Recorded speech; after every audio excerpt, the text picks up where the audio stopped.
Welcome to the Conceal Your Stash portion of this DVD. I've often been asked, why are you helping people break the law? The truth is, the law is already being broken. 18 million Americans smoke marijuana every day. 42% of Americans from the age 12 to infinity have tried marijuana at least once in their life.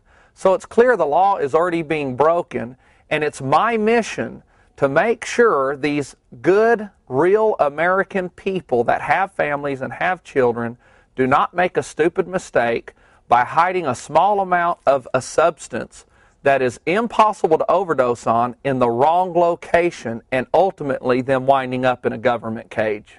As you learned from the canine section, wear latex gloves when you're hiding your stash, because the marijuana dust that's transferred to the glove can be easily thrown away and not transferred to the vehicle.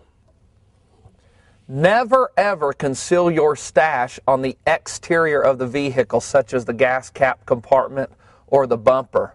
A narcotic detector dog can smell your stash really easy if you hide it in these locations. Never ever conceal your stash in plain sight, such as the console. A police officer can spot that from the driver's window very easily. Then he has probable cause to search your car. You wouldn't believe the people I arrested that had joints laying in their ashtray. Never ever hide your stash in easy to find locations such as the glove box.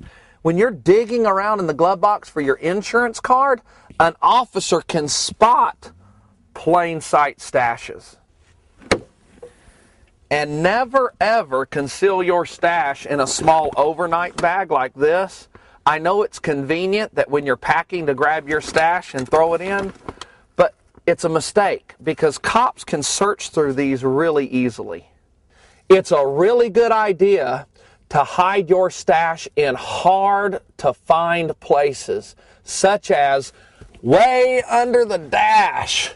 There's all kinds of crevices and places to hide small amounts of marijuana. As a successful interdiction officer, I would reach my hand in the dash to feel for a pound of marijuana, a large amount, but I would never take the time to look in every crevice for a joint.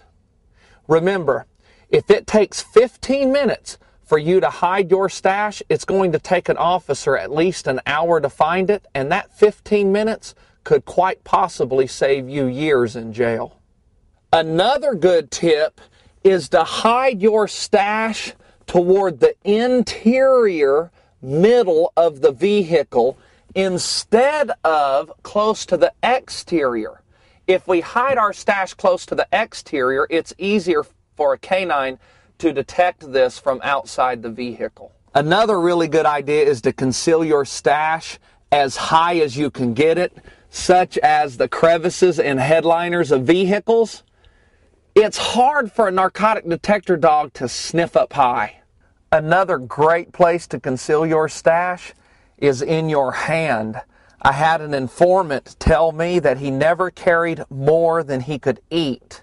He knew there was no way to overdose on marijuana, and if the red and blues lit him up in the back, he would simply swallow it. And remember, it's not illegal to smell like marijuana. It's illegal to possess marijuana.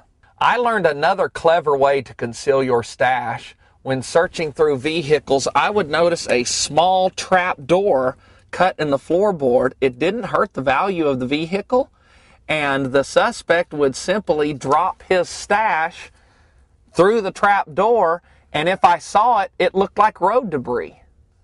Get to know your vehicle.